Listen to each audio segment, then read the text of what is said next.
So hello students, आज का जो हमारा टॉपिक है वो एलिगेशन और मिक्सचर का। उसके बेस पे हम क्वेश्चन करेंगे।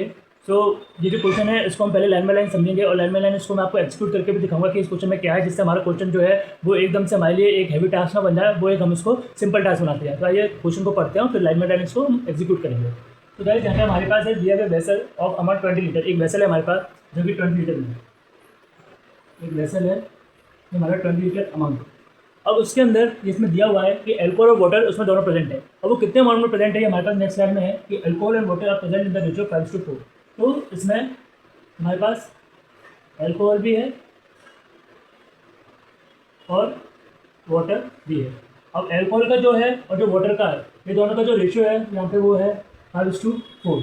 तो अगर मैं कहूँ कि अगर मेरे को अल्कोहल का इसमें अमाउंट निकालना है कि उसमें अल्कोहल कितना प्रेजेंट है, तो मैं इसके लिए क्या करूँगा कि अल्कोहल में जैसे हम इसमें रेशियो का इसमें हम टेक्निक जानते हैं कि कैसे होता है कि 5 + 4 × 20 लीटर। अगर मैं इसमें इसका अमाउंट निकालूँ तो ये समथिंग अराउंड 100 लीटर अपॉन 9 बन जाएगा। 100 लीटर अपॉन 9 बन जाएगा।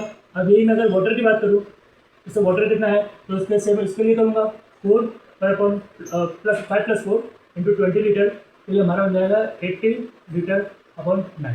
अब गाइस अगर हम इसमें देखेंगे कि हम अगर क्रॉस चेक करना चाहते हैं तो हम इसका समीशन लेंगे, तो यहाँ पे समीशन जो इसका आएगा कि 180 लीटर अपॉन 9, तो ये 20 लीटर ही आएगा, जो कि हमारे गिवन था कि क्वेश्चन में हमारा जो वेसल है वो हमारा 20 लीटर अमाउंट था। सो एनीवेज अब इसमें हम आगे जब बढ़ेंगे तो मैं जो लास्ट लाइन दी गई है कि now the amount of alcohol and water is taken out in the ratio of 1:2 respectively. तो इसमें जो अल्कोहल अब हमने इसमें से निकाला है वेसल में से, और जो वाटर को निकाला है, वो जितना अमाउंट का हमने निकाला है उन दोनों अमाउंट का निकाले हुए अमाउंट का जो रेशियो है वो 1:2 है। तो अगर मैं इसको देखूँ कि हमने इसको अल्कोहल है यहाँ पे, तो अल्कोहल का जो हमारे पास अमाउंट गिवन है 100 लीटर अपॉन 9, इसको मैं लीटर का भी हटाया था तो हमें कैलकुलेशन करनी है 100 अपॉन 9। तो इसमें 1:2 रेशियो में है, तो मैं इसको मान सकता हूँ कि 1:2 अगर 2 में हम इसको मैं निकाल रहा हूँ तो ये x या फिर ये 2x हो सकता है। इस वैल्यू को मैं कर सकता हूँ क्योंकि इसको भी अगर मैं सिंप्लीफाई करूँगा तो वहाँ पे 1:2 ही आ जाएगा। तो ये एक अपने पास एक कोई ना कोई इसमें वैल्यू रही होगी जिसका सिंप्लीफाइड होकर जो 1:2 आ रहा है। तो मैं इमेजिन कर लेता हूँ यहाँ पे x है, यहाँ पे 2 है। तो अब मैं इसमें से 100 अपॉन 9, ये इसमें एक गौर करने वाली चीज़ है जो ज़्यादातर स्टूडेंट को कंफ्यूजन होता है कि हम इसमें से माइनस किसको करें, मतलब अल्कोहल के अमाउंट में से किसको माइनस करें, वाटर के अमाउंट में से किसको माइनस करें। तो इसमें हमें दिया है कि alcohol and water is taken out in the ratio 1:2 respectively, मतलब ये अल्कोहल का हो गया, ये हमारा वाटर का हो गया। तो इसमें से हम अल्कोहल को पहले निकालेंगे, अल्कोहल ये हमारा निकलेगा तो x, और जब हमने इसको निकाला 2x अमाउंट वाटर को निकाला इनिशियल वाटर के अमाउंट, तो इनिशियल वाटर कितना था हमारे पास 80/9, और इसको हमने यहाँ पे 2x अमाउंट इसमें से निकाला क्योंकि हमें पता था ये दोनों का रेशियो 1:2 ही है। अब क्योंकि ये वाटर, इसमें एक ट्रिक होती है कि इसमें हिडन इस चीज़ को बाय डिफॉल्ट समझना होता है कि जो ये 2x है वाटर का जो रेशियो है, ये वाटर हम निकाल रहे हैं तो अल्कोहल में से तो निकलेगा नहीं, तो सॉल्यूशन में से निकलेगा।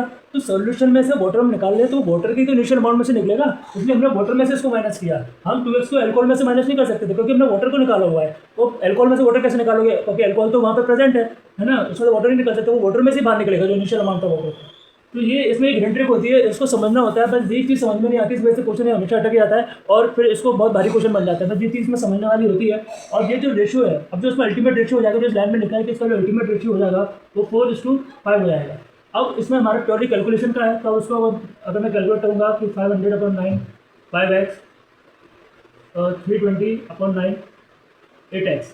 अब 8x को मैं इधर ले जाऊँगा 3x, और इसको मैं अगर उधर ले गया, इसको मैं उधर ले गया 180, ये 180 आ गया, यहाँ पे 180 का आ गया, ये यहाँ पे 3x, यहाँ पे माइनस 920 है ना, और यहाँ पे x की वैल्यू आ गई 20/3। ये यहाँ पे कुछ वैल्यूज़ मैंने बाय डिफॉल्ट अपने आप से इसमें वैल्यूज़ ली है, तो उसके लिए जो यहाँ पे माइनस आ रहा है उससे अपन कुछ इसमें ये नहीं सोचे कि यार ये माइनस में कैसे आ रहा है। ये मैंने बाय डिफॉल्ट अपने आप से वैल्यूज़ ली थी, तो उस वजह से थोड़ा मिसकम्युनिकेशन की वजह से यहाँ पे नेगेटिव आ गया है। ऑल्दो अगर मैं सीधा क्वेश्चन बुक में से क्वेश्चन निकालूंगा तो उसमें ये नेगेटिव नहीं आएगा। हमें बस इसमें कंसेप्ट समझने की होगा, ऐसे सॉल्व होगा इसमें कंसेप्ट का, बस वैल्यूज़ थोड़ी ऊपर नीचे हो सकती है, वो तो कैलकुलेशन का पार्ट है, तो ये बाद में इसको सॉल्वेबल हो जाती है। तो हमारे पास अगर इसको थोड़ा भी हम इग्नोर करेंगे, इसको भी इग्नोर, ये इस वैल्यू की वजह से मैं पहले बता दूं क्योंकि नेगेटिव इसमें आता नहीं है ना, क्योंकि हम डाल नहीं रहे, हमें रिमूव करने को बोला गया इसमें, है ना। तो यहाँ पे x = 20/3 आ जाएगा। अब इसमें पूछा है कि water is taken, how much water is taken out. अब यहाँ पे वाटर का जो हमारा था वो 2x था, 2x, तो इसमें वाटर का अमाउंट निकालने के लिए हम क्या करेंगे, वाटर इक्वल्स 2 इंटू 20/3। तो ये 40/3 लीटर हमने निकाला है। क्या हमारा ये आंसर आ गया? आपको लग रहा है 40/3 आ गया, लेकिन नहीं, इसमें एक चीज़ और लिखी हुई थी कि इसको ml में निकालना है, ml में। तो इसके लिए हम क्या करेंगे, इसका 1000 से मल्टीप्लाई करेंगे, तो इसका जो आंसर आएगा 40,000/3। तो 1 3 और फिर 3 फिर 3 फिर 3.333 करके बहुत ही एक बहुत ही डिफिकल्ट वैल्यू आई है, लेकिन हमें कंसेप्ट समझना है कि कंसेप्ट ऐसे सॉल्व होगा, बस वैल्यूज में थोड़ी अच्छी आ जाएंगी, तो फिर इसका आवी वो उसमें जाएगा, इंटीजर पार्ट में आ जाएगा, इंटीजर पार्ट में। तो ये आ गया यहाँ पर एमएल में है ना, एमएल में। तो गाइस ये एक हमारा मिक्सचर का क्वेश्चन था। आई होप गाइस आपको ये कंसेप्ट बहुत अच्छे से समझ में आया होगा, और आपको ये कंसेप्ट समझ में आ गया होगा, तो अब आप गलती नहीं करेंगे, उस पर आप अपने अच्छे से क्वेश्चन प्रैक्टिस कीजिए, और कोई भी डाउट है तो आप मुझसे जरूर पूछ सकते हैं। Thank you.